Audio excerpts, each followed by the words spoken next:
I don't want your money, and I sure as hell don't want your name. I just need 4 walls and a roof until the storm passes, and I'm asking you, not begging you." The woman standing on Cole Mercer's porch had mud on her boots, fire in her eyes, and absolutely nothing left to lose. And in 6 years of keeping every living soul at arm's length, no one had ever looked at him quite like that. If you're new here, welcome. Hit that subscribe button and follow this story all the way to the end. Drop your city in the comments below. I want to see how far this story travels. The summer of 1887 came to northern Montana like a debt collector, hot, relentless, and without a single ounce of mercy. Cole Mercer had been awake since 4 in the morning, which was not unusual. Sleep was something he tolerated rather than enjoyed, a concession to biology rather than comfort. He had ridden the north fence line before sunrise, eaten alone in the kitchen, while his foreman Hank Briggs outlined the week's work, and by 9 o'clock he had already reviewed the cattle records, signed 3 purchase agreements, and refused 2 social invitations from women in Dillon Creek, who believed that persistence was a virtue. It was not. Cole was 38 years old, the wealthiest cattle baron in Beaverhead County, and the most deliberately unavailable man in the Montana Territory. Blackstone Ridge. His ranch sprawled across 14,000 acres of summer gold grassland and shadow blue mountain, and he ran it with the precision of a military operation and the warmth of a January blizzard. The hands respected him. The townspeople admired him from a careful distance. Women had tried. Lord, they had tried, and every single one of them had walked away from Blackstone Ridge with her pride intact and her hopes quietly folded and set aside. He preferred it that way. 6 years ago, a woman named Charlotte Pierce had taken everything he'd been foolish enough to offer: his name, his trust, his plans for a life that meant something, and she had handed it back to him in pieces, each one smaller than the last, until there was nothing left but the lesson. He had learned it thoroughly. He did not intend to unlearn it. By mid-morning, the heat was pressing down on the valley like a flat iron, and Cole had moved to the study to work through the land survey documents that his attorney had sent up from Helena. He was mid-sentence in a letter of response when Hank knocked twice and opened the door without waiting. "Boss," Hank said, "you're going to want to come to the front." "I'm in the middle of something." "I know it. Come anyway." Cole looked up. Hank Briggs was not a man who used unnecessary words, and the look on his face was not alarm exactly. It was something closer to bafflement, which was rarer and therefore more interesting. Cole set down his pen. The woman was standing on the porch. She was not what he expected. He had not expected anyone, which was already one surprise. She was perhaps 30 or close to it, with dark hair plastered to the side of her face from what must have been a hard ride in the early heat. Her dress had once been respectable gray linen, good quality, but it had been mended at the left sleeve, and it was streaked now with road dust and something that looked like dried creek water.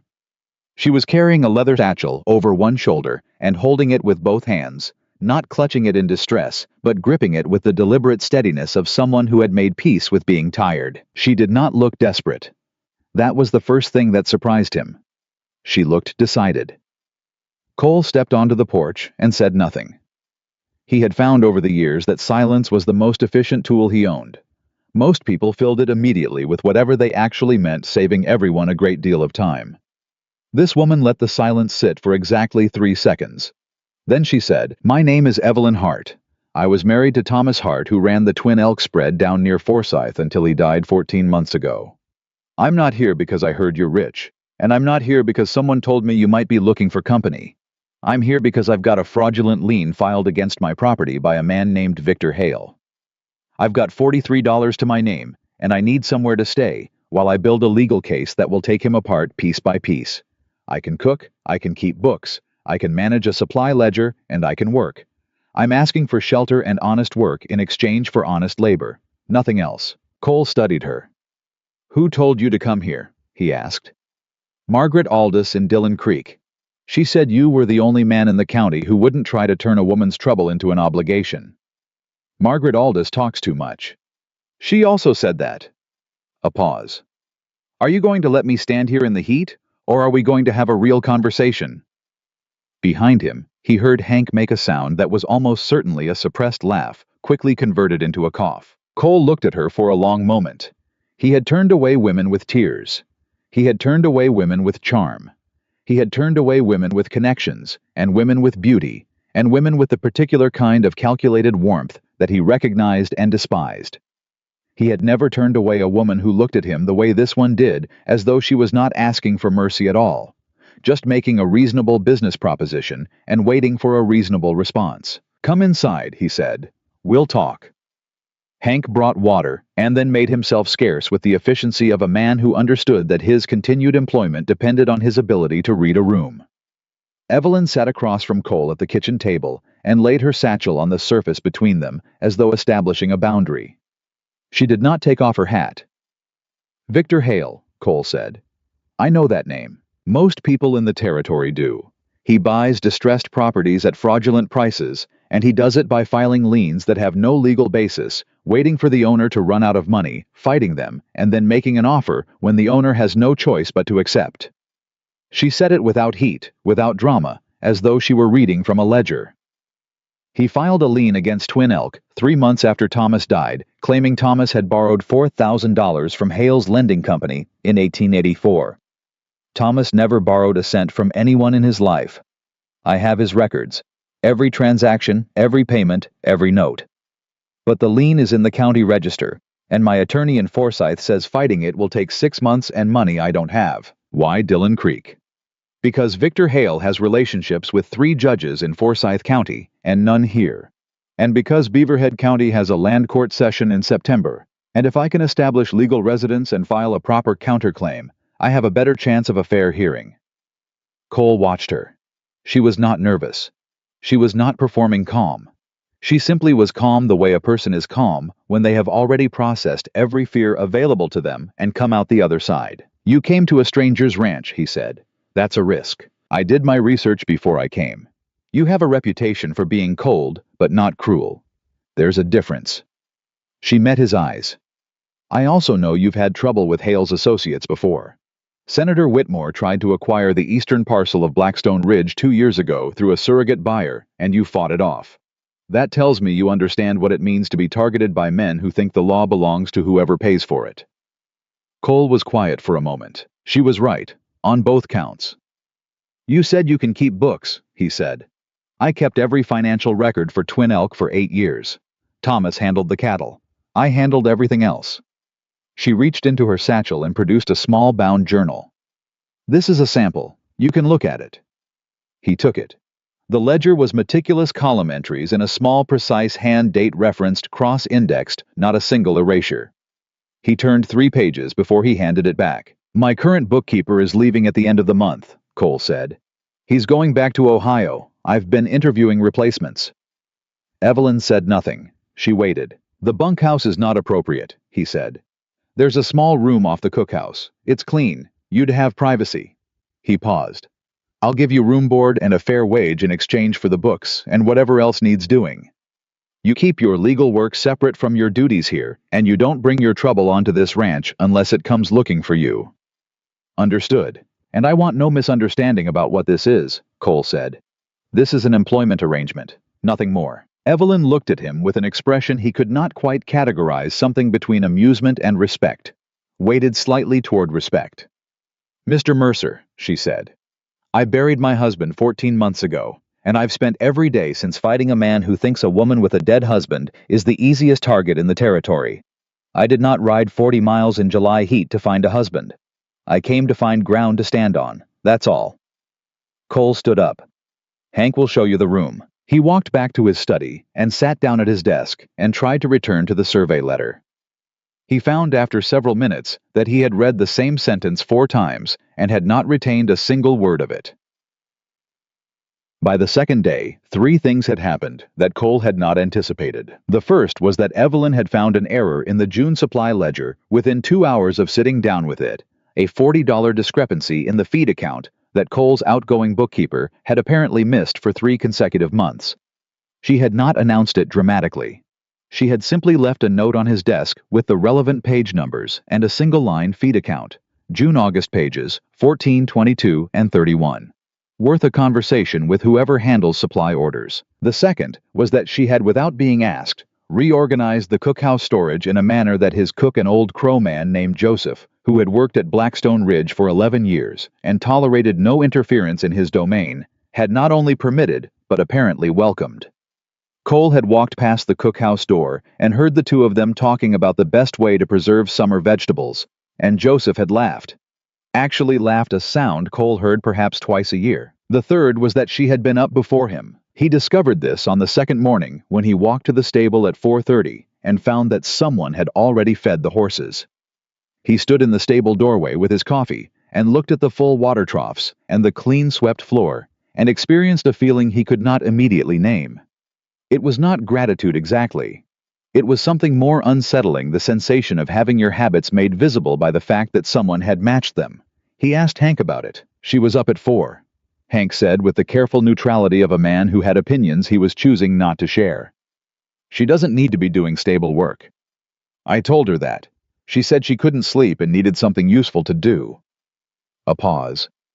I also told her the feed room could use reorganizing, and she had it done inside of 40 minutes. Cole said nothing. She asked me about the hail situation, Hank added. I told her what I knew. And she listened real careful, didn't say much, but she had this look. Hank searched for the word. Like she was putting things in order in her head. Like she was already 3 steps ahead. Cole walked away before Hank could interpret his expression, which he suspected was giving away more than he intended. On the 4th day, Evelyn found him in the study after supper. She knocked. That was the first thing. She knocked and waited, and came in only when he answered. Most of his household had stopped knocking years ago. He had not noticed until now that he had missed it. I've been through the full ledger, she said. Can I show you something? She spread 3 pages of notes across his desk. Her own handwriting organized into a clear column structure. She had not just corrected the discrepancy she'd found on day 1. She had traced it back through the supply chain and identified the pattern, a gradual incremental inflation of supply costs that suggested his current supplier was padding invoices by a small enough margin to avoid easy detection, but consistently enough that over 2 years it amounted to nearly $900. Cole looked at the numbers, then he looked at her. How long did this take you? He asked. 3 evenings, she said. I kept your regular work current. This was separate. You did this on your own time.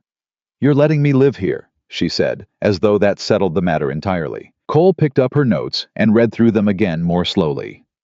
Every figure was cited. Every inference was supported. The conclusion was airtight, and the recommendation was practical. Terminate the current supplier agreement request, 3 competing bids, and file a formal dispute for the overages. I'll take this to my attorney, he said. You'll want to be there when I do. Evelyn looked surprised. It was the first time he had seen her look anything other than composed, and it lasted only a moment. That's not necessary, she said. It's your money. Your work, he said. Your name should be on it. She was quiet for a second. Then she said, Thank you, Mr. Mercer. Cole, he said. He was not sure why he said it. The word came out before the thought completed itself. He had not invited anyone to use his first name in a very long time. Evelyn looked at him steadily for a moment. Thank you, Cole, she said. Good night. She left. He sat at his desk for a long time after looking at her notes, not reading them. The letter arrived on a Tuesday, and it changed everything. Hank brought it in from the weekly mail run, with a look on his face that Cole recognized the particular careful stillness of a man delivering bad news, while trying not to look like he was delivering bad news. Cole took the envelope, saw the return address, a law office in Helena, with a name he recognized as associated with Senator Whitmore's political interests, and felt the familiar specific cold that settled into his chest when trouble came wearing a legal suit. He read it twice. Then he walked to the cookhouse and knocked on the door of the small room where Evelyn Hart was working on the supply ledger corrections. She looked up. She read his face the way he had begun to notice she read everything quickly, accurately, and without performance. What happened? She said. He handed her the letter without speaking. She read it once. Her face went very still. Then she read it again, and when she set the letter down on the desk, her hands were flat and steady. The letter informed Cole Mercer that a legal claim had been filed in Helena County on behalf of a consortium of investors represented by Senator Elliott Whitmore, asserting a right of prior purchase on the southeastern parcel of Blackstone Ridge based on an 1879 land grant agreement. The claim asserted that Cole's title to the parcel was subordinate to the grant.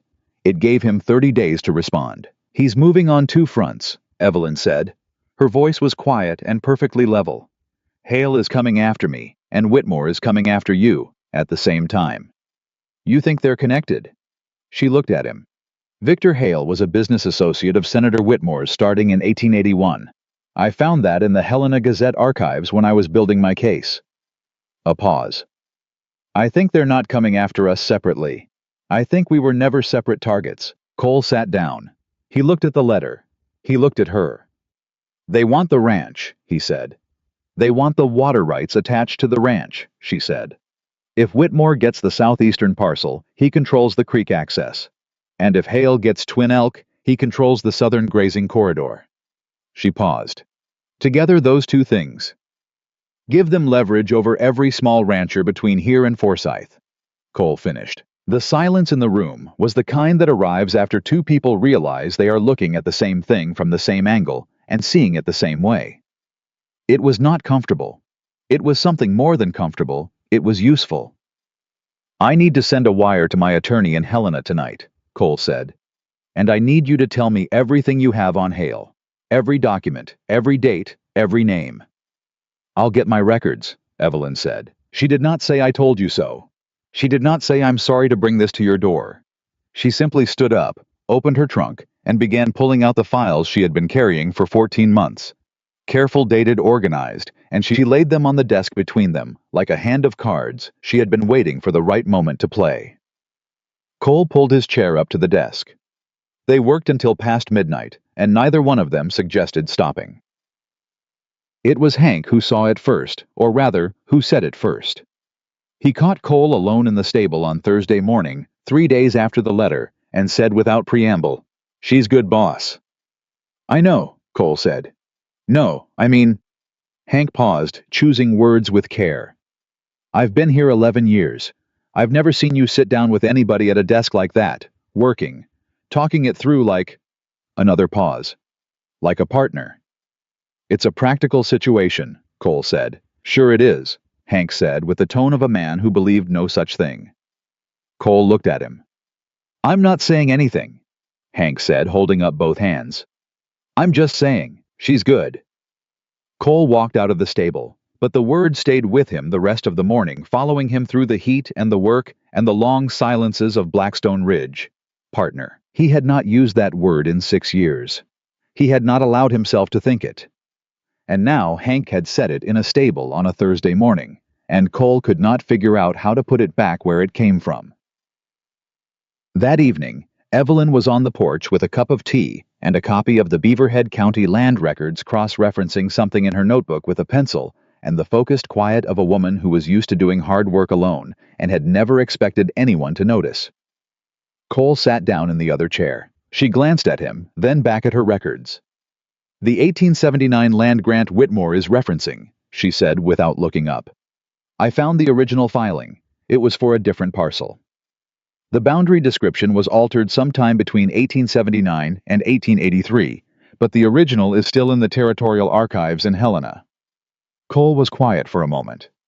"How did you find that?" "I wrote to the archivist 3 weeks ago," she said.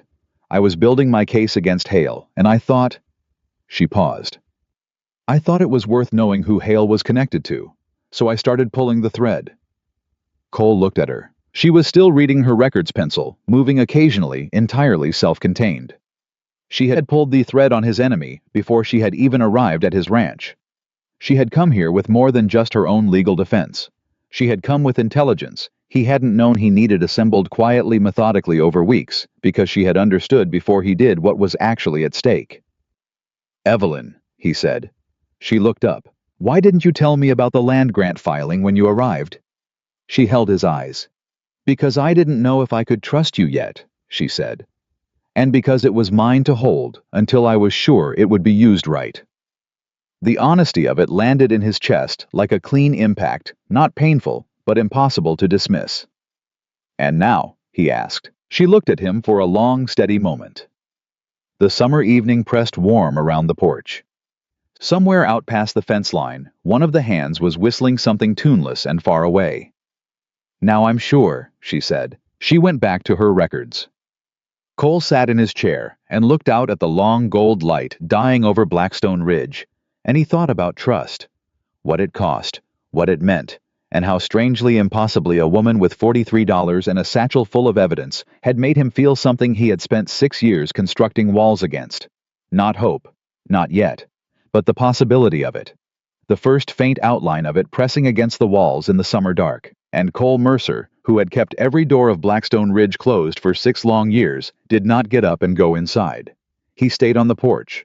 He stayed until the light was gone. The wire came back from Helena on a Friday afternoon, and Cole's attorney had 3 words that mattered and a dozen that didn't. The 3 that mattered were original grant found. Cole read it standing at the telegraph office in Dillon Creek, and the first thing he thought was not about the case or the legal strategy or the 9 months of work that finding that document could save. The first thing he thought was Evelyn was right. He folded the wire and put it in his breast pocket and rode back to Blackstone Ridge faster than he needed to, which was something he did not examine too carefully. She was in the study when he got back, working at the secondary desk. He had moved in from the spare room 3 days earlier without comment, because she had been balancing his ledgers on a stack of books at the kitchen table, and that was inefficient, and he did not run an inefficient operation. She looked up when he came in and read his face the same way she always did, fast, accurate, no wasted motion. "They found it," she said. "It wasn't a question. Every word you said it would be. Original boundary description, 1879. Different parcel entirely." He handed her the wire. "My attorney says with that document and the altered filing, Whitmore's claim collapses before it reaches the land court." Evelyn read the wire once, set it down. And then she did something he hadn't seen her do yet. She closed her eyes for 3 full seconds and let out a slow breath. And in that breath was 14 months of fighting, of being alone with the weight of everything, of holding herself together by sheer force of will. Just 3 seconds. Then she opened her eyes, and she was composed again. But he had seen it. "That's Whitmore neutralized," she said. "Which means Hale loses his political cover." She looked at the wire again. "He's going to move faster now. If he hears about this, and he'll try to force a settlement before we can bring the counterclaim." "Then we move faster," Cole said. "I need to get to the land court clerk before Hale's people do. If I can file the counterclaim this week, I'll ride with you." Evelyn stopped. She looked at him with an expression that was careful and a little uncertain, which was rare enough to notice. "You don't have to do that. I know I don't." Cole sat down across from her. "You're not the only one with a stake in this anymore. If Hale and Whitmore are running a coordinated operation, my land records, my witness accounts of the supply fraud, and my attorney's name on your filing will carry weight. Yours alone might not." He paused. "That's not a statement about your credibility. It's a statement about how this territory works, and we both know it." She looked at him for a long moment. Something shifted in her expression, not softening exactly, but something settling like a door coming level in its frame. "Monday morning," she said. "I want to be at the clerk's office when it opens." "Monday morning," he said. Sunday evening. Hank came to Cole in the stable with a look that meant company was coming that Cole hadn't invited. "2 men rode in off the South Road about an hour ago," Hank said. "Asked for water and left, but one of them had a Hale Land and Lending letterhead on a paper sticking out of his coat pocket. I saw it when he leaned down to check his horse." Cole was quiet for a moment. "They're scouting." "That's what I figured. Wanted you to know before morning." Cole thought about Evelyn in the cookhouse room, her files organized in 3 stacks on the small desk, 14 months of work laid out in order. Everything she needed to dismantle Victor Hale's fraudulent claim sitting 12 feet from where she slept. "She doesn't need to know tonight," he said. "Tell the night hand to keep an eye on the South Road, and make sure the gate latch on the main fence is locked." "Already done," Hank said. Cole nodded. He stood in the stable for a moment after Hank left and thought about what it meant that Hale had sent men to look at Blackstone Ridge. It meant Hale knew Evelyn was here. It meant Hale knew Cole was involved. And it meant that whatever timeline they had been working against had just gotten shorter. He made a decision in that moment that surprised him slightly. Not the decision itself, but how quickly it came and how certain it felt. He was not going to let Victor Hale walk onto his land into his county and take apart the work this woman had done. Not because she had come to him for help, because she had been right about everything from the first day, and she had earned something better than what was coming for her if Cole stepped back and let it come. He walked to the cookhouse and knocked on her door. She answered quickly, which meant she hadn't been sleeping either. "Tomorrow night," he said. "Not Monday morning. We leave tomorrow night and we're in Dillon Creek before dawn. I want the filing done before Hale's men can get a wire to Helena." Evelyn looked at him. He could see her reading the decision in his face, what it meant, what had changed. "They've already been here," she said. "2 men. South Road. They're gone." She nodded once, not surprised, not frightened, already adjusting. "I'll have everything ready by 8 o'clock. 7, he said. 7, she agreed. He turned to go, and she said, "Cole." He stopped. "Thank you," she said. Not the way she'd said it before, politely at a distance. She said it like she meant it, which was different, and he felt the difference land somewhere in the space behind his sternum and stay there. 7 o'clock, he said, and walked back to the house. They rode out before the dark lifted and arrived in Dillon Creek, with the first pale edge of light coming up over the eastern ridge. Evelyn had her satchel across her saddle, and she rode with the same steadiness. She did everything, not showy, not struggling, just present and capable, and entirely her own. The land court clerk was a man named Abner Walsh, who had held the position for 19 years and had the expression of someone who had learned to be surprised by nothing. Cole knocked on the courthouse door at 7:42 in the morning, and Abner Walsh answered in his shirt sleeves with a cup of coffee and a look of mild annoyance that shifted to something more attentive when he saw who was knocking. "Mr. Mercer," he said. "Morning, Abner. We need to file a counterclaim before office hours. I know that's irregular." Walsh looked from Cole to Evelyn and back. "You know I can't accept filings before—" "I know," Cole said. "I'm asking you to make an exception, and I'm asking you to date the filing as of this moment, not when the office opens. The reason is that a party hostile to this claim may attempt to file a preemptive document this morning, and I want the record to show we were first." Walsh considered this for a long moment. He was not a political man, and he was not a dishonest one, which was why Cole had chosen to come to him at 7:42 in the morning instead of waiting. "Come in," Walsh said finally. "I want to see the documents before I agree to anything." Evelyn sat across from Abner Walsh at his desk, and she walked him through 14 months of documentation in 22 minutes. Cole watched Walsh's expression change as she spoke, the polite attention becoming actual attention, the mild skepticism becoming something that looked like professional respect. She was not performing. She was not appealing to his sympathy. She was presenting a legal case the way a lawyer would, clear and supported and airtight, and by the time she finished, Walsh had his stamp in his hand before she asked for it. "I'm going to accept this filing," Walsh said, "and I'm going to note in the record that it was received at 7:54 in the morning on account of the exceptional circumstances described by the claimant." He looked at her. "Mrs. Hart, wherever you got your legal training." 14 months of necessity, she said. Walsh stamped the counterclaim.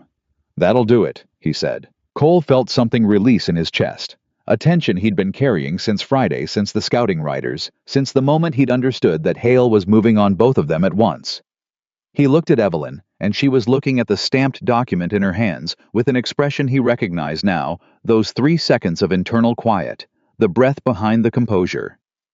Then she looked up and met his eyes, and the look between them said something that neither of them put into words, because neither of them was ready to yet. Jabab. They had breakfast at the only cafe in Dillon Creek that was open before 9, a narrow place called Maze with good coffee and bad light, and 3 old ranchers at the counter who recognized Cole and pretended they weren't watching him eat breakfast with a woman they'd never seen before. Cole ignored them. Evelyn seemed unaware of them, or perhaps she was aware, and had simply decided they weren't worth her attention, which amounted to the same thing. "Hale will hear about the filing by midday," she said, cutting her toast. "He'll want to make a move before the September court session." "His options are limited now," Cole said. "The Whitmore connection collapses without the land grant fraud. That takes away his political leverage. He still has the original fraudulent lien," she said. "And he still has whatever he's willing to do outside of legal channels." She said it the way she said most things, factually, without drama, naming the thing directly, rather than dancing around it. Cole looked at her. "Has he threatened you directly?" "Once," she said. 3 weeks after Thomas died, a man came to Twin Elk and told me that Mr. Hale was prepared to be very generous if I chose to sell voluntarily, and that it would be— She paused, choosing the word carefully. Inadvisable to pursue other options. What did you say? The edge of her mouth moved, not quite a smile, something drier. I asked him to leave my property and told him that if Mr. Hale had something to say to me, he could put it in writing, and I would respond through my attorney. You had an attorney then? I did not, she said. But he didn't know that. Cole set down his coffee. He looked at this woman sitting across from him in a narrow cafe at 8 in the morning, having just outmaneuvered a corrupt land speculator with 19 years of legal experience behind him, and he thought about the word Hank had used. Partner. He thought about Charlotte, about the specific shape of the mistake he had made 6 years ago, the way he had trusted too fast, loved too fast, opened too many doors before he understood what was behind them. He had told himself the lesson was to keep the doors closed. He was beginning to wonder if the lesson was something more specific than that. Something more like, know who you're opening the door to. Cole, Evelyn said. He realized he had been looking at her too long. He picked up his coffee. I want to ask you something, she said. And you don't have to answer. Ask. Margaret Aldous told me you were a fair man, but a closed one. That something happened 6 years ago, and you haven't let anyone close since. She held his gaze. I'm not asking what it was. I'm asking— A pause, small and careful. Is the door closed because of what happened, or because you decided it should stay closed? The cafe was quiet, except for the low conversation at the counter and the sound of May moving around in the back. Cole held Evelyn's eyes and thought about lying, a polite deflection, a redirection, something easier than the truth. He had gotten very good at those in 6 years. They came naturally now, like old reflexes. He did not use one. Both, he said. For a long time they felt like the same thing. Evelyn nodded. She didn't push. She picked up her coffee and looked at the window, and he understood that she was giving him space, the same way he had given her space instinctively without being asked. For what it's worth, she said, still looking at the window. I didn't come here looking to change anything about you. I came looking for ground to stand on. A pause. I'm aware that I may have complicated things. You've been here 12 days, he said. She looked back at him. I know. And you found a $900 supply fraud, identified a coordinated land grab involving a sitting senator, outmaneuvered a corrupt lender, and got a land court clerk to accept a filing 40 minutes before office hours. Yes, she said. You've complicated things, he said. I'll allow it. She laughed. It was the first time he had heard her laugh, a real one, brief and unguarded, and it changed her face entirely, and he had to look away from it, because the alternative was staring, and he was not a man who stared. They were halfway back to Blackstone Ridge when they saw the rider coming south on the main road. Cole recognized him before he was close enough to speak. Pete Dolan, one of his hands riding harder than the morning heat justified. Cole raised a hand, and Pete pulled up in a spray of dust, his horse blowing. Boss, Pete said. Man came to the ranch about an hour after you left. Said he had a message for the woman. Wouldn't leave it with Hank. Said it had to go to her personal. Cole looked at Evelyn. Her face was still. Who was he? Cole asked. Didn't give a name. Dressed too clean for a ranch hand, not clean enough for a lawyer. He waited 20 minutes and then left. But— Pete hesitated. He walked the perimeter of the front yard before he left. Real deliberate. Hank said it felt like he was measuring something. Evelyn's jaw tightened. Just slightly. Cole saw it. He'll come back, she said. Her voice was level. That wasn't a message delivery. That was a warning. He wanted Hank to see him measuring the yard. Hale's telling you he knows where you are, Cole said. And that he's not afraid of who you are, she said, looking at Cole. Her eyes were steady, but there was something behind them. Not fear, but the recognition of fear, the awareness of it, held at arm's length by sheer discipline. I'm sorry. I didn't think he'd move this fast. You filed this morning, Cole said. He found out faster than we expected. I should— She stopped. Started again. If my being here puts your ranch at risk— Stop, Cole said. She stopped. You're not leaving, he said. Not a question, not an offer. A statement delivered with the same flat certainty he used for decisions about the ranch fencing, water rights, cattle movements. The same tone, and he heard it as he said it, and did not take it back. Hale wants you isolated and without resources. That's how he wins. You stay. Evelyn looked at him for a long moment. Something moved through her face that she didn't try to hide, relief, pure and unguarded, just for a second before she pulled it back. All right, she said, quietly. All right. They rode back to Blackstone Ridge and said nothing for most of it, which was not uncomfortable. It was the kind of silence that exists between people who have moved past the need to fill space with words, the kind that only builds between people who have started without planning to trust each other. That evening, Cole called his full crew together, all 11 hands, Hank, Joseph, and Pete, in the main barn. Evelyn stood off to the side. She had not asked to be included, and she had not asked to be excluded, which meant she simply waited to see what he would do. He included her. You've all seen or heard about the man who came this morning, Cole said. His name, or the name of the man he works for, is Victor Hale. Some of you may know the name. He's a land speculator out of Helena, who acquires properties through fraudulent liens and political manipulation, and he is currently attempting to do that to both Mrs. Hart and to Blackstone Ridge. He paused. I want every man on this crew to understand what that means practically. It means this ranch may have unwanted visitors. It means we keep the gates secured, and we keep track of strangers on the road. It means you report anything unusual to Hank immediately, and you do not engage anyone you don't recognize without Hank or me present. One of the younger hands, a 22-year-old from Wyoming named Davis, who had opinions too large for his experience, said, Are we in trouble, boss? We're in a legal dispute, Cole said. There's a difference. We handle it through the courts, not with confrontation, but we handle it with our eyes open. He looked around the group. Any questions? Nobody had questions. They filed out, and when they were gone, Evelyn said, You didn't have to tell them my name. They needed context, he said. And you're not a secret. She looked at him. Some men would have left me out of that entirely. Some men would have, he agreed. She was quiet a moment. Then, your crew respects you. They're good men, he said. They deserve straight information. You run this place like a family, she said. It wasn't criticism. It was observation, careful and genuine the way she said most things. Not like a business, a family. Cole looked at the empty barn, at the space where 11 men had been standing. He had not thought about it in those terms before, but he found he couldn't argue with it. Thomas ran Twin Elk that way, he asked. He tried to, she said. There was grief in it, brief, and controlled a splinter of it showing through the composure quickly covered. He was a good man, not a strategic one. That's why Hale came for us. Because good men who trust people are easy targets. Because good men who trust people don't see the pattern until it's too late. She looked at him. You see patterns. I've had reasons to learn how, he said. The lamp between them threw long shadows across the barn floor, and for a moment, neither of them moved. The evening settled around Blackstone Ridge. The hands quiet in the bunkhouse. Joseph's fire low in the cookhouse. The summer dark coming in slow and warm over the Montana Valley. And Cole stood in his barn with a woman who had ridden into his life 12 days ago with $43 and a satchel full of truth. And he thought with a clarity that surprised him that he could not remember the last time he had felt less alone. I didn't say that.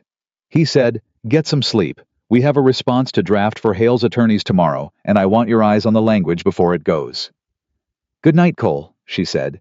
Good night, Evelyn. She walked across the yard to the cookhouse, and Cole stood in the barn doorway and watched the light come on in her small window and stay on because she was already working, already thinking already. 3 steps ahead, and he leaned against the frame and thought about patterns and trust, and what it meant that the most careful, guarded version of himself had looked at this woman for 12 days and found absolutely nothing to defend against. The light in her window burned steady and long into the night. Cole stayed in the doorway longer than he meant to. And when he finally went inside and sat at his desk, he did not open the legal files. He sat in the quiet and let himself feel what was happening, which was something he had not permitted in a very long time. It was uncomfortable. It was also, he recognized with a kind of reluctant honesty, something he had been missing without knowing exactly what shape the missing thing had. He did not name it yet, but he stopped pretending it wasn't there. The response to Hale's attorneys went out on Wednesday morning, and by Thursday afternoon, Victor Hale himself was in Dillon Creek. Cole heard it from Pete, who had heard it from the feed store owner who had watched Hale step off the stage with two men Cole didn't recognize, and a lawyer. He did a Helena man named Greer, who had a reputation for winning cases through procedural exhaustion rather than merit. Greer would file motions until the opposing party ran out of money or patience, whichever came first. It was a strategy that worked consistently against people who had limited resources and no one in their corner. Cole had resources, and Evelyn was not a person who ran out of patience. He told her that evening. She was at the desk in the study, which had become without any formal discussion. A shared space, her files on the left side, his on the right, an invisible line between them that both of them respected and neither of them mentioned. She received the news about Hale's arrival, the way she received most things that alarmed her with a stillness that was not passivity but concentration, like a person gathering themselves before lifting something heavy. Greer, she said. I know that name. He filed 3 of Hale's previous acquisitions. 2 of the owners settled inside of 60 days. Because they couldn't sustain the legal cost, Cole said. We can sustain it, she said. It was the first time she had said we that way, not a slip, not an accident, but deliberate, a quiet acknowledgement of what had been building between them for 3 weeks, without either of them naming it. Cole noted it and said nothing. Hale won't come to us directly, she said. He'll work the town first. Talk to the merchants, the local officials, anyone who might have influence over the land court clerk. He'll try to make the environment hostile before he makes a legal move. Then we talk to the town first, Cole said. She looked up from her files. What do you mean? I've lived in this county for 14 years, he said. I know these people. Hale doesn't. There's a difference between a man with political connections in Helena and a man with actual relationships in Dillon Creek, and Hale has never understood that distinction. He paused. Tomorrow morning I want to call on Judge Alderman, the county recorder, and the chairman of the Merchants Association. I want them to hear our version of this before Hale's attorney has a chance to frame it. Evelyn was quiet for a moment, turning it over. That's not a legal strategy, she said. No, Cole agreed. It's a human one, and sometimes that matters more. She looked at him with an expression that had something new in it. Something that was past respect, past professional regard. Something warmer and more personal that she pulled back quickly almost before he saw it. Almost. I'll have the summary documents ready by 6 in the morning, she said. 5:30, he said. 5:30, she said, and turned back to her files. Judge Alderman received them in his front parlor before breakfast, which said everything about what 14 years of honest dealing in Beaverhead County was worth. He was a heavy-set man in his 60s, with a white mustache and the slow, deliberate manner of someone who had learned that fast conclusions were usually wrong ones. He listened to Cole for 6 minutes without interrupting, then took Evelyn's summary document and read it in silence for another 4. Victor Hale, he said, setting the document down. I've seen his name in the territorial land records 3 times in 2 years. Every time there's a widow or an estate involved. He looked at Evelyn directly. Mrs. Hart, your documentation is thorough. I had time to be thorough, she said. 14 months of it. The altered land grant document, you have the original confirmed. My attorney in Helena has a certified copy from the Territorial Archives, Cole said. The alteration is documented, the dates are verifiable, and the original surveyor's record contradicts Whitmore's claim at every point. Alderman looked from one to the other. Greer is good, he said. He'll find procedural angles you haven't thought of. We know, Cole said. We're not asking you to prejudge anything. We're asking you to know what we know before Hale's version of events reaches you from a different direction. Alderman was quiet for a moment. Then he said, Evelyn, Thomas Hart's widow. He said it slowly, like he was placing it. Thomas Hart traded cattle with my brother-in-law for 7 years. Honest man. He was, Evelyn said, quietly, firmly, without appeal. Alderman nodded. I appreciate you coming to me directly, he said. That tells me something about how you're choosing to operate. They left his house with nothing promised and everything understood, which was exactly what Cole had hoped for. The county recorder took 20 minutes and 3 cups of coffee and ended with a handshake. The Merchants Association chairman, a cautious Norwegian named Eriksson, took 45 minutes and needed to see 4 separate documents before his expression shifted from guarded to convinced. But when it shifted completely.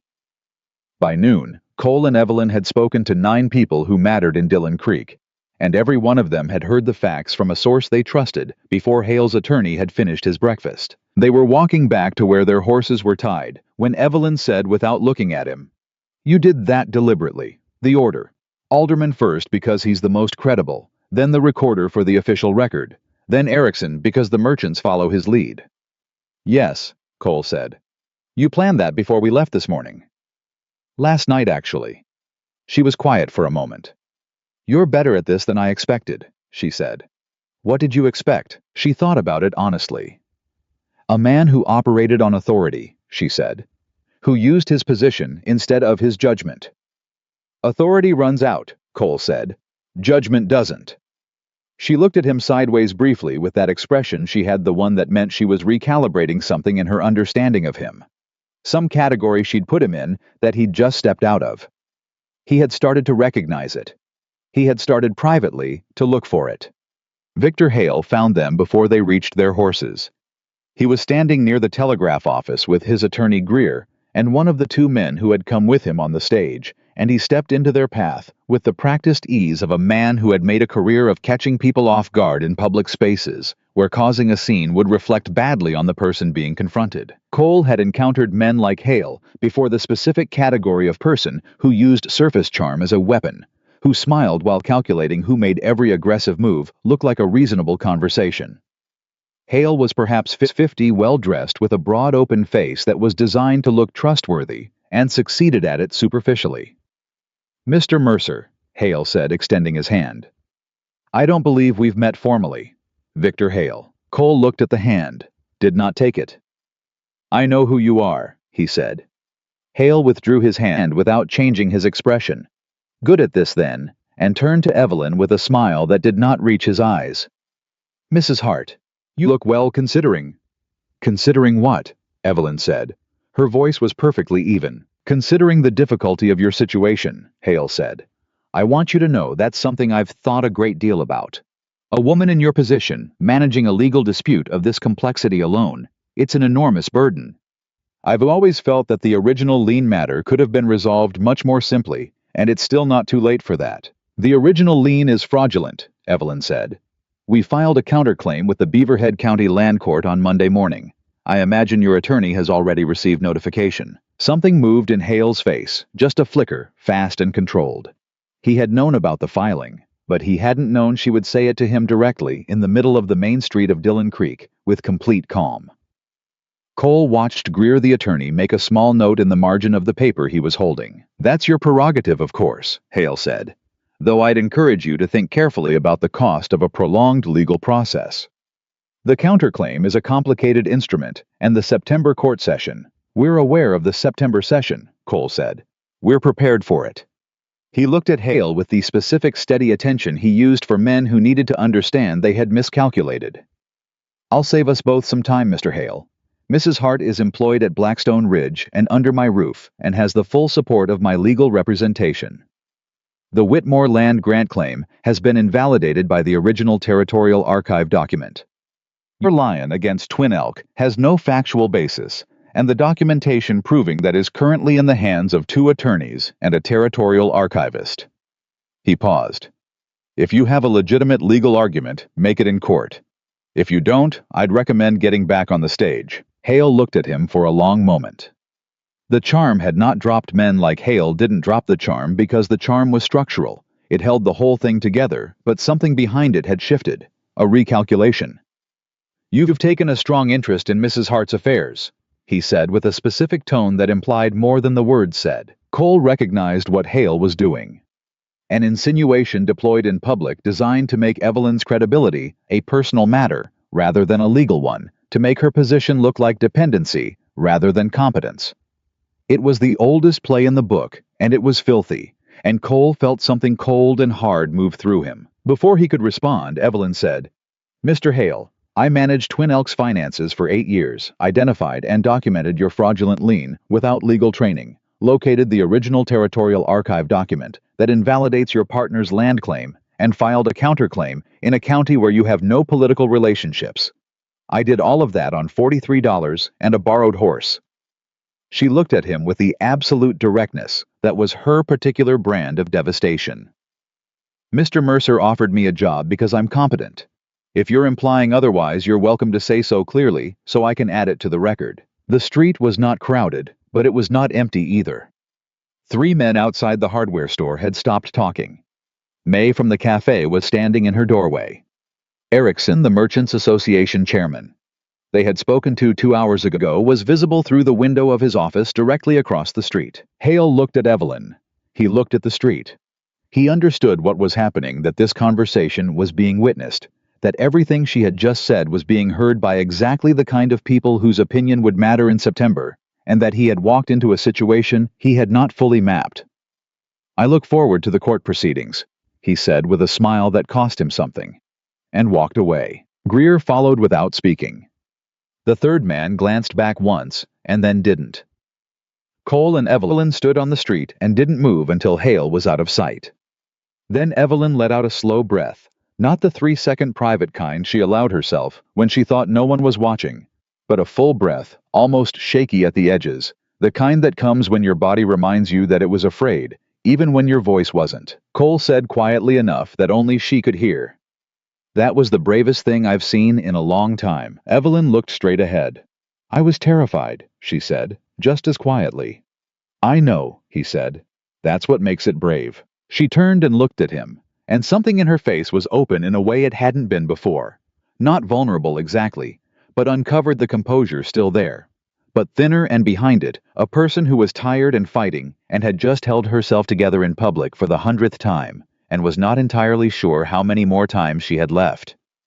"Can we go home?" she said. The word home landed in the air between them, and she heard it. He saw her hear it, and a faint color came into her face. "Yes," Cole said. He didn't remark on the word. He filed it in the same place he'd filed "we" 3 days earlier, and he let it be what it was. They rode back to Blackstone Ridge. The twist came 4 days later, and it came from the last direction Cole had expected. Joseph, his cook, found it. He had been in the habit for 11 years of picking up the mail from the ranch's postbox at the end of the South Lane every morning on his way back from the creek, and he brought it in without looking at it and left it on the kitchen table. On a Thursday morning, 3 weeks and 4 days after Evelyn Hart had knocked on Cole Mercer's door, Joseph came into the study where Cole and Evelyn were working and set down a single envelope and said, "This one's got no return address, and it came in with yesterday's mail, not today's. Somebody put it in the box by hand." Cole looked at it. Evelyn looked at it. The envelope had her name on it. Mrs. E. Hart in handwriting neither of them recognized. Cole picked it up. "It's addressed to me," Evelyn said. He handed it to her without hesitation. She opened it carefully, read the single page inside. Her face went through something complicated: confusion, then recognition, then a very controlled version of shock that she was fighting to keep from showing. She handed it to Cole without speaking. It was a letter. No signature, no date. But the contents were specific enough to eliminate any possibility it was fabricated. It detailed in careful and knowledgeable language the internal structure of Hale's lending operation, the names of 3 additional properties he had targeted in the territory, the mechanism by which he had bribed a clerk in the Forsyth County Land Office to alter records, and at the bottom 2 sentences that changed the shape of everything. Thomas Hart's original loan records with Hale Land and Lending were destroyed in March of 1886, not because they didn't exist, but because they did exist and showed repayment in full. The lien is not just fraudulent. It is evidence of deliberate fraud and destruction of legal documents, which is a criminal matter, not a civil one. Evelyn sat very still. Cole read it twice. "Someone inside Hale's operation," he said. "Or someone who was," she said. Her voice was careful. "Someone who knows enough to know the specific dates." She paused. "Thomas made a payment in March of 1886. I have the record. He noted it in his ledger as a final payment on a short-term note, but I assumed it was a different lender because I found no corresponding account with Hale." She stopped. "He borrowed from Hale and paid it back, and Hale destroyed the evidence of repayment to manufacture a debt that didn't exist." Cole looked at her. "This changes the legal classification. This changes everything," she said. And for the first time since she had arrived at Blackstone Ridge, since the day she had stood on his porch with fire in her eyes, and $43 and nothing left to lose. Evelyn Hart's composure broke. Not dramatically, not completely, but enough. Her eyes went bright and her jaw tightened, and she pressed her lips together and looked at the ceiling for a moment. And Cole understood he was watching a woman who had been right all along, discover the proof of it after 14 months of fighting alone, and feel the full weight of that all at once. He did something then that surprised both of them. He put his hand over hers on the desk. Just that. No words. She looked down at his hand. Then she looked up at him, and she did not pull away. "We need to get this to your attorney today," she said. Her voice was steady again almost. "I'll wire him this morning," Cole said. He did not move his hand. "Evelyn." "Don't say it's going to be all right," she said, quietly. "I can't hear that right now. I need to think." "I wasn't going to say that," he said. "I was going to say that Thomas would be proud of you." She looked at him for a long moment. The brightness in her eyes didn't disappear, but something shifted behind it. The grief and the exhaustion and the long, relentless forward motion of a person who had refused to stop all of it visible for just a moment before she brought it back under her own authority. "Thank you," she said, barely above a whisper. Cole withdrew his hand. He stood up. "I'll send the wire," he said. "You draft the formal statement for the attorney. I want everything documented before we make another move." "Yes," she said. He walked to the door, stopped, did not turn around. "You've been fighting this alone for 14 months, he said. "You're not alone anymore."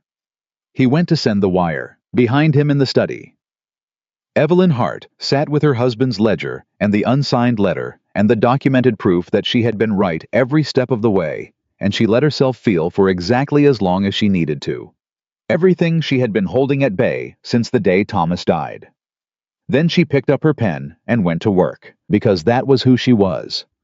And Cole Mercer, who had spent 6 years convinced that no one was worth the risk of knowing, had spent 26 days watching her be exactly that, and was running out of arguments for why that shouldn't change everything. Cole's attorney, a sharp-minded man named Douglas Fenn, who had practiced territorial law for 22 years and had the scar tissue to prove it, arrived at Blackstone Ridge on a Saturday morning with a leather case full of documents and an expression that Cole recognized as the professional equivalent of a held breath. Fenn sat down at the kitchen table, read the anonymous letter twice, read Evelyn's formal statement 3 times, and then set everything down and said, "Do you understand what you have here?" "Criminal fraud," Cole said. "Destruction of legal records. That's the floor," Fenn said.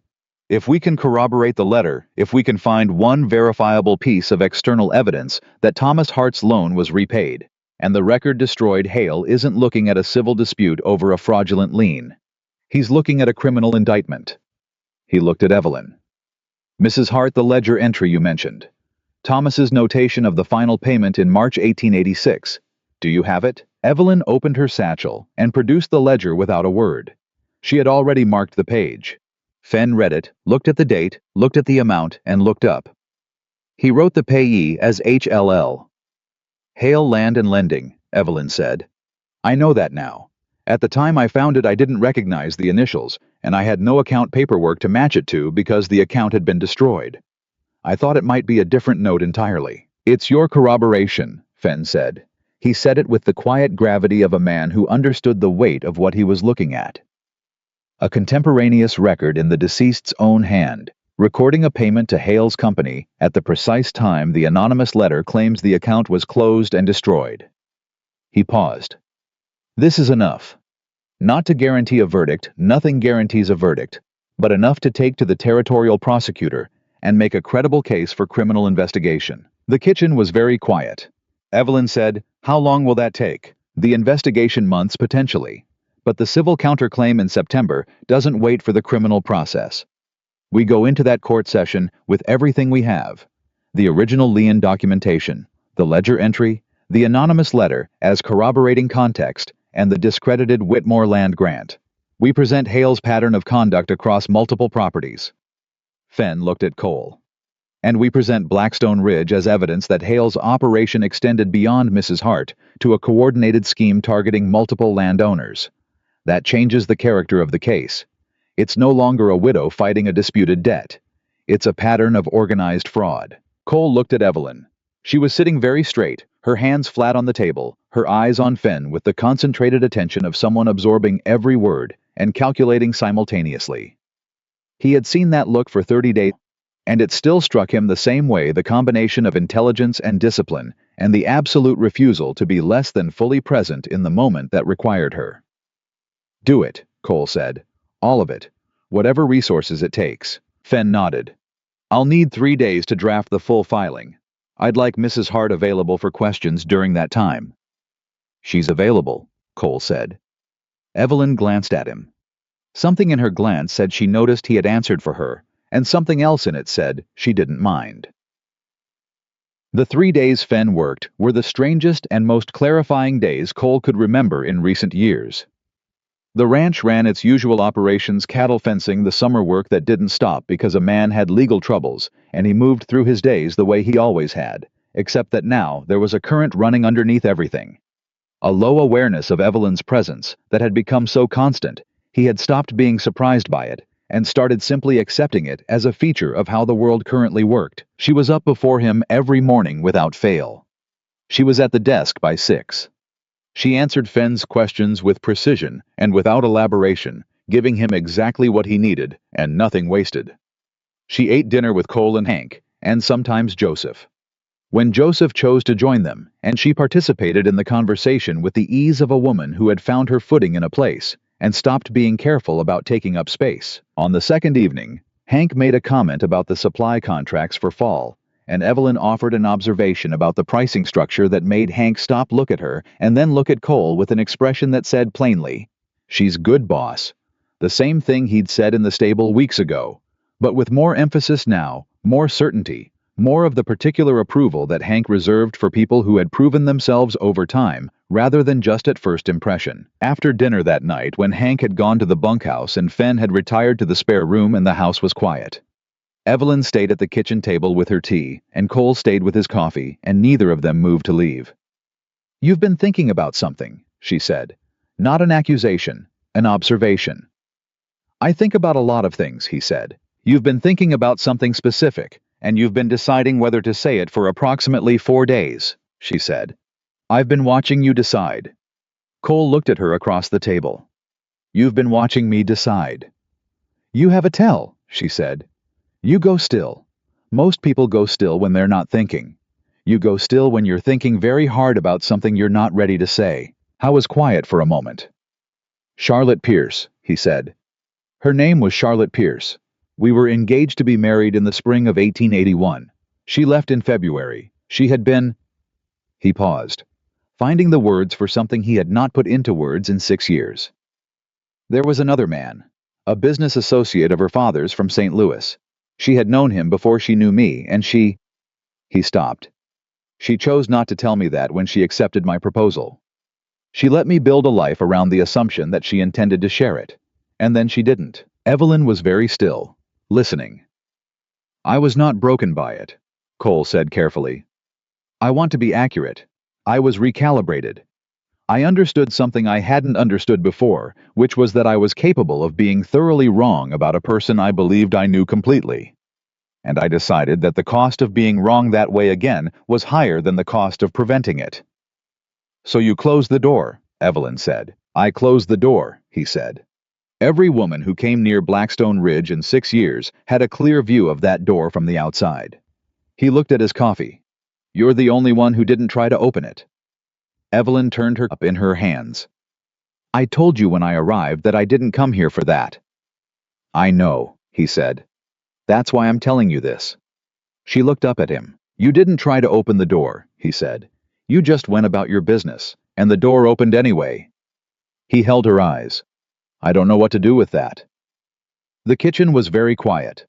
Outside, the summer dark had settled over the valley, and somewhere out in it, a cricket was singing the same 2-note song with the relentless optimism of something that had never been hurt and didn't know enough to be cautious. "I buried Thomas 14 months ago," Evelyn said. "And I haven't stopped moving since, because if I stop moving, I have to feel how tired I am. I've been running on anger and determination, and the absolute certainty that Thomas deserved better than to have what he built taken apart by a dishonest man." She paused. "I didn't come here looking for anything except ground to stand on. That was true. She met his eyes. It's still true. And it's all true that I have spent 30 days noticing things about you that I wasn't expecting to notice, and I don't know what to do with that either. Cole looked at her for a long time. Then we're in the same position, he said. We're in the same position, she agreed. Neither of them said anything else. But neither of them moved to leave, and the cricket kept singing, and the coffee went cold, and the kitchen held them both in the particular stillness that exists between two people who have finally said the true thing and are now simply sitting with the truth of it. Fenn left on Tuesday with a completed filing that ran to 41 pages and included as exhibits Thomas Hart's ledger entry, certified copies of the Territorial Archive documents, a cross-reference timeline of Hale's property acquisitions that demonstrated a pattern across 7 separate cases, and a formal request for criminal investigation addressed to the territorial prosecutor in Helena. September 14th, Fenn said at the door. Land Court, Dillon Creek. Be there at 8, and bring everything. We'll be there, Cole said. Fenn looked at him, then at Evelyn, then at Cole again with the expression of a man who had known Cole Mercer for 11 years and was observing something he had not observed before. He chose not to comment on it, which was one of the qualities Cole had always appreciated in Douglas Fenn. Good luck, Fenn said, and left. The week before the September court session was the week Victor Hale made his mistake. It came on a Wednesday as a formal letter delivered through Greer's office to Cole's attorney, a settlement offer structured as a withdrawal of the original lien against Twin Elk, in exchange for Evelyn dropping the counterclaim and signing a document agreeing not to pursue further legal action. The offer included a payment of $800 framed as compensation for inconvenience. Cole read it. Evelyn read it. And then Evelyn looked at him and said, "He's scared." "He's scared," Cole confirmed. The criminal referral reached Helena. Someone told him. "He's trying to make this go away before the court session," she said. "If he withdraws the lien and I sign that document, the whole case disappears. He walks away." "Yes," Cole said. Evelyn set the letter down. "I'm not signing it." Cole nodded. "I didn't think you would. He destroyed Thomas's records," she said. Her voice had gone quiet and absolutely flat, which Cole had come to understand was more serious than anger. "He manufactured a debt that didn't exist, filed a fraudulent lien against a grieving widow, and then sent a man to stand in my yard and measure the fence to make sure I understood I was being watched. $800 and a signed agreement not to talk about it." She paused. "No, we draft the refusal today," Cole said. "We reference the criminal referral directly.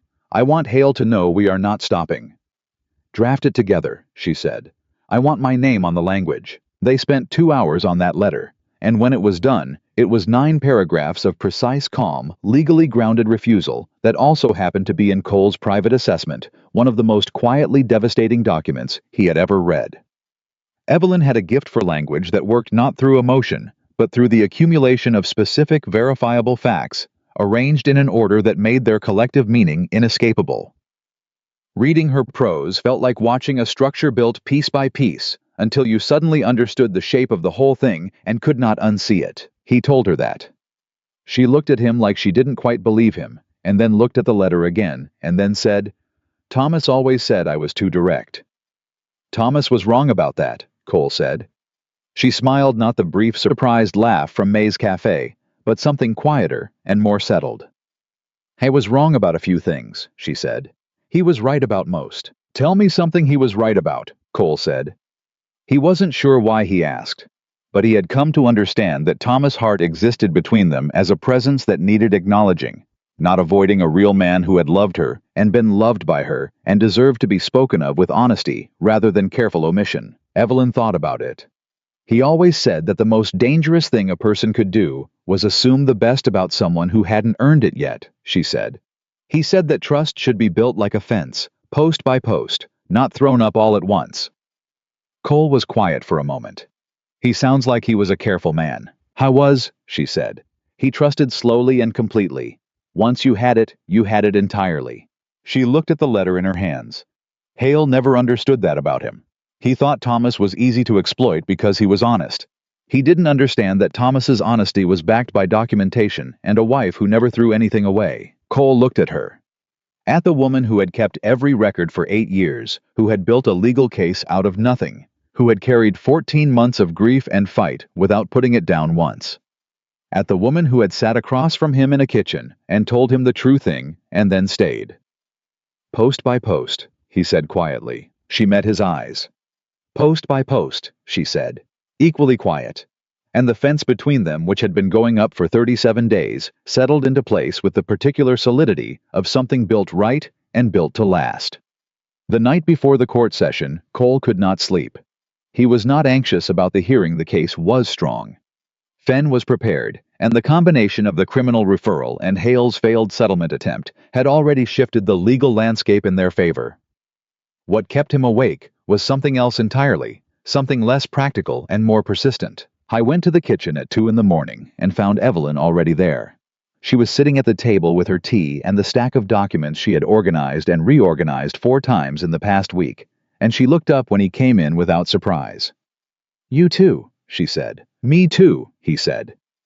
He poured his coffee and sat down across from her, and they sat together in the 2 in the morning quiet of the kitchen, in the way that two people sit together when they have run out of the need to explain themselves to each other. After a while, Evelyn said, "Whatever happens tomorrow, I want you to know that what you've done here has mattered." She looked at him directly. "Not just the resources, not just the legal support. You stood on that street in Dillon Creek, and you told Hale in front of witnesses that I was not alone. That mattered more than any of the rest of it." Cole looked at his coffee. "You would have gotten there without me. Maybe," she said. "Eventually. But eventually might have been too late, and alone might have broken something that I—" She stopped. "I've worked very hard not to be broken by this. Having someone in my corner made that easier." Cole looked up. "You've been in mine too," he said. "The supply fraud, the land grant research, the way you read people and situations, you've protected this ranch as much as I've protected your case. I want you to know I'm aware of that." Evelyn looked at him with the expression he had cataloged and named for himself. Over the past week, the recalibration, the stepping out of a category. But this time, there was something else alongside it. Something that had passed recalibration and arrived somewhere new. "Cole," she said. "Yes. When this is over, when the court session is done, and Hale is finished, and the legal pieces are in place, I need to decide what comes next." She held his eyes. "I want to ask you something, and I need you to answer it honestly, not carefully." "Ask," he said. "Do you want me to stay?" she said. "Not as an employee, not as a practical arrangement, just here, at Blackstone Ridge, with you." The 2 in the morning kitchen held the question between them like it was made of something fragile. Cole set down his coffee. He thought about Post by Post, and Thomas Hart's wisdom delivered through the woman Thomas had loved, and 6 years of closed doors, and 37 days of watching a person be exactly and consistently who she said she was. He thought about Charlotte, and the lesson he had learned, and the difference between a lesson about not trusting and a lesson about who to trust. He thought about the word home and who had said it, and that he had not corrected her. "Yes," he said. The word came out without hesitation, without the careful management he had applied to his own feelings for 6 years, without the defensive architecture that had held everything at a safe distance for so long. Just the true answer offered plainly. "Yes, I want you to stay." Evelyn looked at him for a long, still moment, and then she reached across the table and set her hand over his, the same way he had set his hand over hers in the study weeks ago when the letter came and the composure broke. The same gesture returned. "All right," she said. "Then I'll stay." The cricket outside had gone quiet. The kitchen held just the 2 of them, and the early dark, and the sound of the ranch breathing around them, steady, solid, alive. Cole turned his hand over beneath hers. She didn't pull away. They stayed at the table until the first light came, not sleeping, not talking very much, just present together in the way that people are present when they have finally stopped being afraid of what the presence means. In 6 hours, they would walk into a courtroom and take Victor Hale apart, piece by piece, with documentation and witnesses, and 41 pages of airtight legal argument. They would do it together side by side, the way they had done everything for the past 5 weeks. But that was in 6 hours. Right now, there was just the kitchen and the coffee, and the early quiet of Blackstone Ridge, and Cole Mercer's hand turned palm up beneath Evelyn Hart's, and everything that gesture contained 37 days of building post by post into something neither of them had planned and both of them had needed. The light came up slow over the Montana Valley, and when it did, they were ready. The Beaverhead County Land Court convened at 8 o'clock sharp on a Tuesday morning in September, and every seat in the room was filled. Cole had not expected that. He had expected the usual thin attendance of a civil proceeding, a handful of interested parties, some legal observers, perhaps a reporter from the County Gazette. What he found instead was a room packed with ranchers, merchants, and townspeople who had apparently decided without coordination or announcement that this particular hearing was worth showing up for. He recognized Erickson from the Merchants Association in the third row. He recognized two of the ranchers who ran spreads south of Dillon Creek. He recognized May from the cafe sitting with her arms folded like a woman who had come to see justice done and intended to make sure it was. He leaned toward Evelyn as they took their seats beside Fenn and said quietly, "Did you know about this?" "No," she said. She was looking at the room with an expression that was startled and moved and carefully controlled all at once. "I didn't." "Dillon Creek showed up," he said. She looked at him. "For you," she said. "For both of us," he said. Fenn spread his documents across the table without comment, which was what Cole paid him to do. Across the aisle, Greer was doing the same, and Victor Hale sat beside him, with the composed, faintly bored expression of a man who had sat in enough courtrooms to know how to look like he wasn't worried. But Cole had been watching people for 38 years, and he could see the tension in Hale's jaw, and the way his right hand was very still on the table, the careful stillness of someone who had instructed himself not to fidget. Hale was worried. He was just very good at not showing it. The presiding judge was a circuit judge named Beaumont, who had ridden up from Butte for the session and had the particular impartiality of someone who owed nothing to anyone in the room. He called the proceeding to order, reviewed the filings, and said, "We have a counterclaim, an original Lien 3 exhibits filed by the claimant, and a notice of criminal referral to the territorial prosecutor. This is going to be a full morning. Let's begin." Greer opened for Hale with the smooth efficiency of a man who had done this many times, establishing the original loan documentation, questioning the chain of custody on Evelyn's records, casting the entire counterclaim as the emotional response of a grieving widow who had misread her late husband's financial affairs. He was good. He was very good. Cole watched two of the ranchers in the gallery shift uncomfortably, and he felt Evelyn go still beside him. Then Fenn stood up. Douglas Fenn did not have Greer's polish. He was a plain-spoken man who believed that the clearest path between a fact and a listener was a straight line, and he walked that line for 40 minutes without ornament or drama. He presented Thomas Hart's ledger entry. He presented the certified copy of the Territorial Archive document. He presented the timeline of Hale's 7 previous acquisitions, each one following the same pattern, each one involving a fraudulent lien against a property owner in financial distress.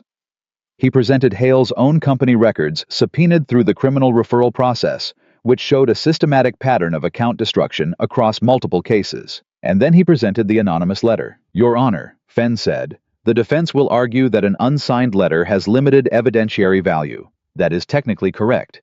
What the letter does is provide context for a pattern that is amply documented through independent sources."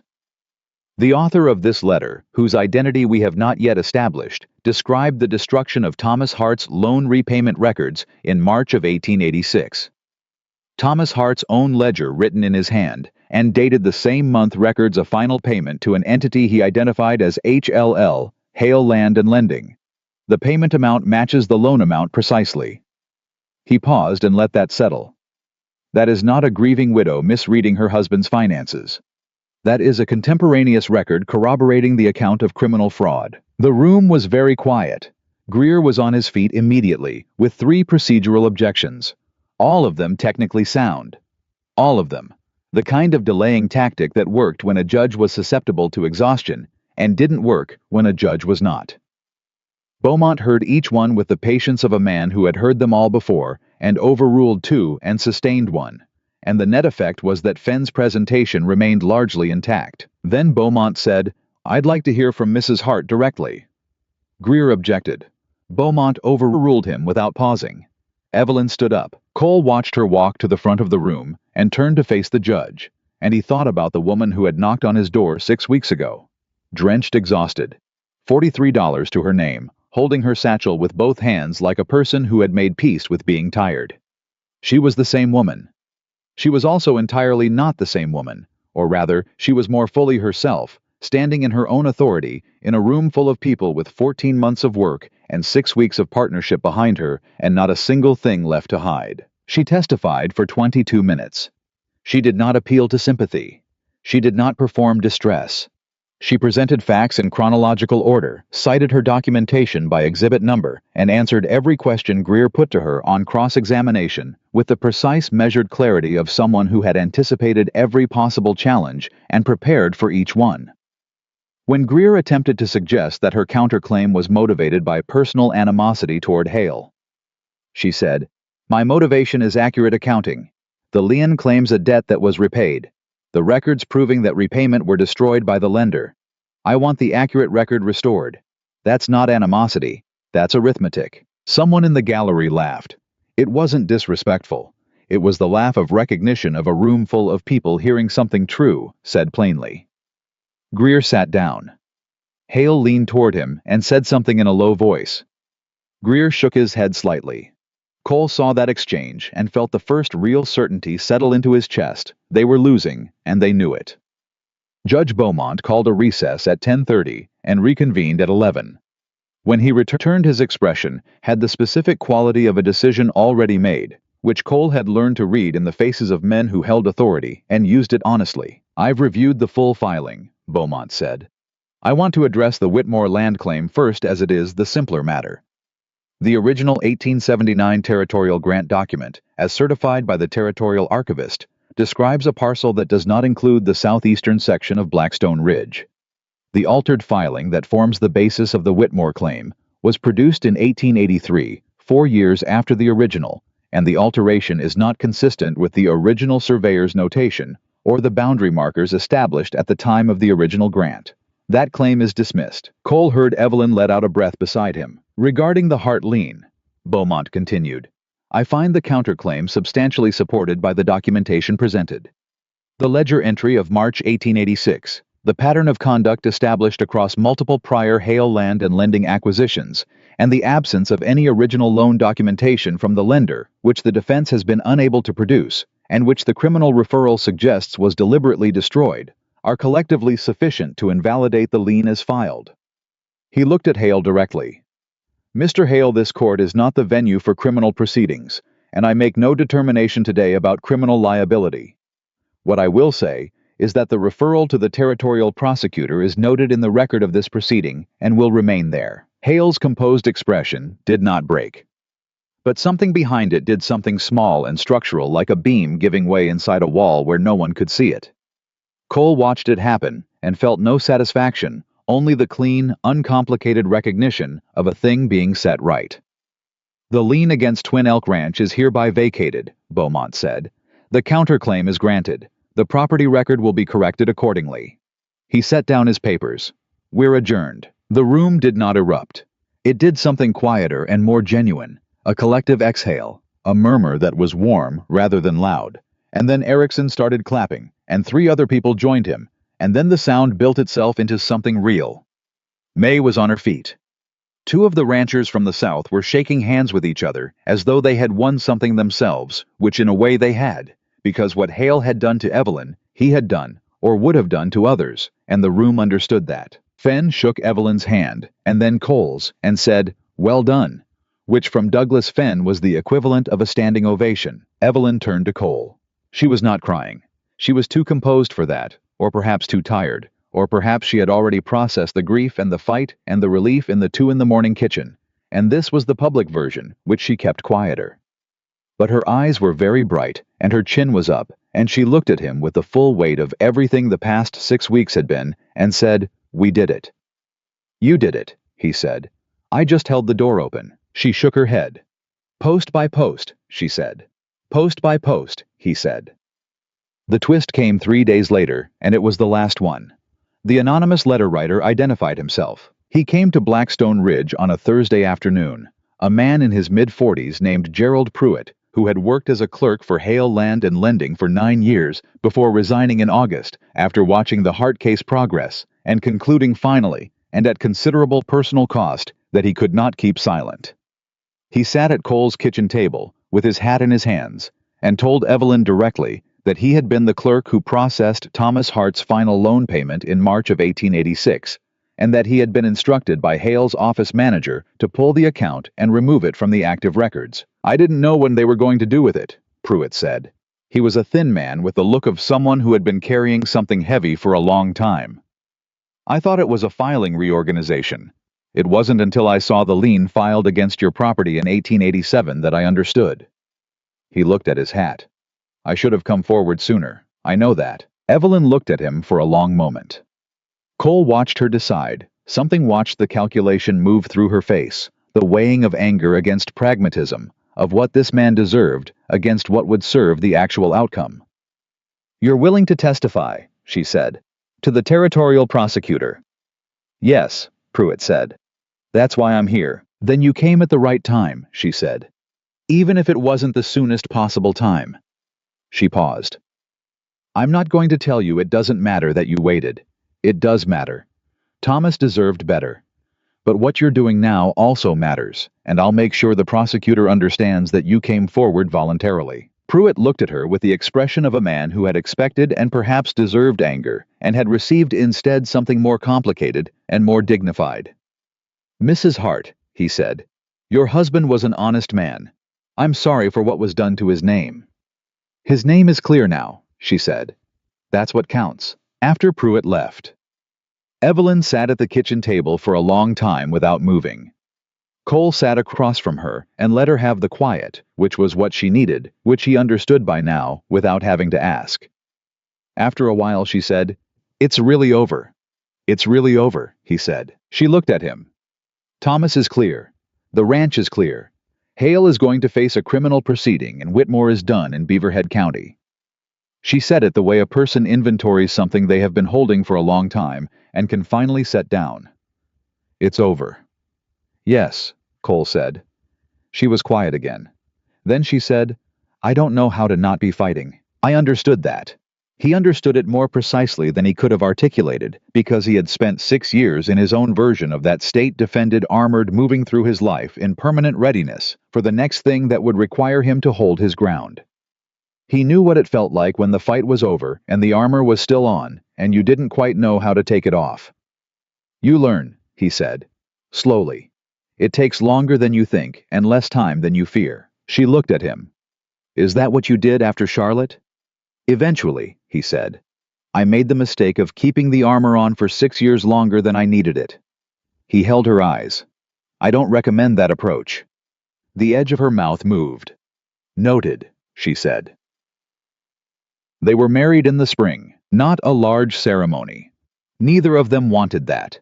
And when Cole asked Evelyn what she wanted, she said something honest, which told him everything he needed to know. They married in the Dillon Creek Church on a Saturday in April, with Hank as witness, and Joseph present in the back pew with his hat on his knee, and Margaret Aldous in the front row, looking pleased with herself in a way that was completely unjustified and entirely accurate, because it had been her suggestion that had set all of this in motion, and she was not the kind of woman to forget that. Judge Alderman performed the ceremony. It was brief and specific and real, which was exactly what both of them had wanted. Afterward, on the porch of Blackstone Ridge, while Hank and the hands sat around a fire, and Joseph produced food in quantities that suggested he had been planning this considerably longer than the official engagement, Cole and Evelyn stood together and looked out at the April Valley green, coming back into the grass after the long Montana winter, the mountains still carrying snow at their peaks, the late afternoon light moving slow and gold over 14,000 acres of land that was now theirs. "I want to talk to you about something," Evelyn said. "On our wedding day," Cole said. "I've been thinking about it for a while," she said. "The Hands children. There are 11 families on this ranch, and not one of them has a school closer than Dillon Creek. Davis's youngest can't make that ride in winter. Hank's nephew has been reading off the same 2 primers for 3 years.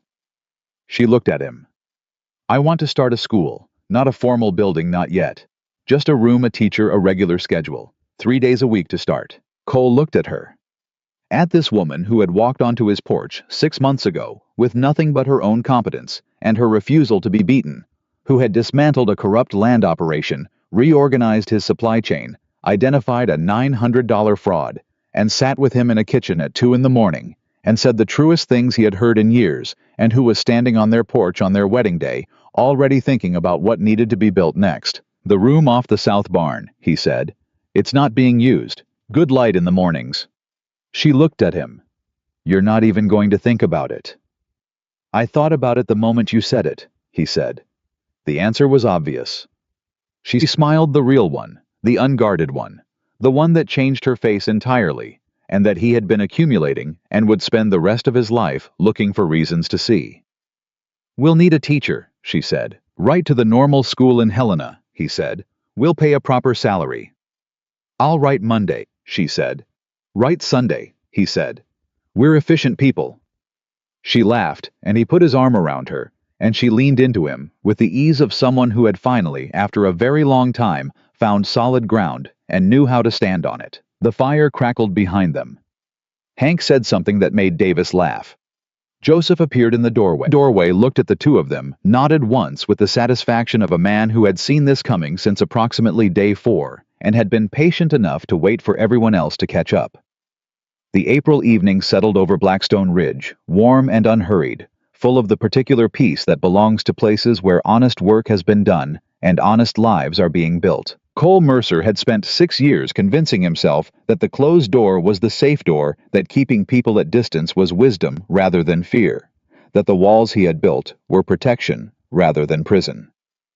He had been wrong, and it had taken a woman with $43 and a satchel full of truth, and the absolute refusal to beg for anything to show him exactly how wrong he had been. Evelyn Hart had not tried to melt him. She had not performed warmth or engineered affection or worked to dismantle what he had built. She had simply arrived and worked and told the truth, and stayed post by post, day by day, until the walls he had built with such care had become not a barrier between them, but a foundation beneath them both. And on a Saturday in April, with the Montana spring coming green and unhurried over 14,000 acres, Cole Mercer looked at his wife and understood something he had been learning slowly for 6 months, and now knew completely that the right person doesn't break down your walls. They make you wonder quietly, and then not so quietly, why you ever needed them at all. Blackstone Ridge had always been his. Now, finally, it was home.